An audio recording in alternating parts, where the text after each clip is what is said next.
hope we will give up and give in. But I want to tell you this, we are only growing in numbers. We are only growing in moral clarity. We are growing in urgency and growing in power.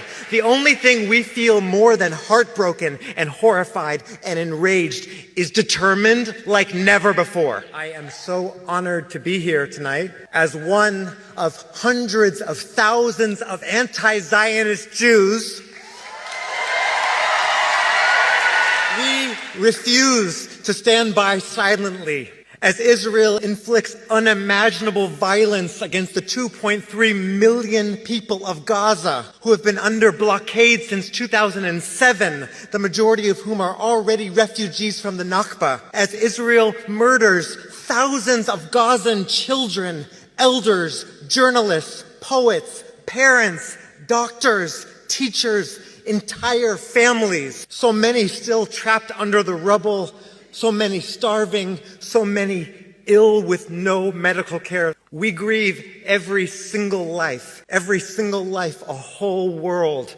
And it is from this grief that we denounce 75 years of Israeli apartheid and occupation that created the conditions for this crisis. With our whole beings, we reject Zionism itself as a racist and colonial ideology. We will not be used as a moral cover for the oppression of Palestinian people, not in our names. I flew here directly from Washington, D.C., where I had the great honor to support 18 elder Jewish women as they chained themselves to the White House to demand that President Biden stop this genocide and call for an immediate and permanent ceasefire. These women, many of them older than the state of Israel, many of them children of the Holocaust, many of them who have lived through the horrors of McCarthyite repression, screamed, "Biden, you cannot hide. We charge you with genocide." While American media tries to characterize the massive growth of anti-Zionism amongst American Jews as merely a marginal position amongst young people, we know better. It is not a generational rift. It is an intergenerational legacy. Our movement elders have taught us that it is either all of us or none of us, that everyone deserves the chance to be a kid, and everyone deserves the chance to grow old. And for that reason, from our hearts and from our souls, we reject Zionism. Because it has been used as the premise for over 75 years of Palestinian dispossession, exile, and death. Because it tries desperately to conflate Judaism with Zionism, when Judaism is our thousands-year-old rich tradition and Israel is a 75-year-old settler colonial apartheid state. Because it's been used to generate wealth for weapons manufacturers, war profiteers, tech companies, and Western military powers. Because it makes freedom chants on college campuses somehow more controversial than an actual genocide that is actually happening before our eyes now.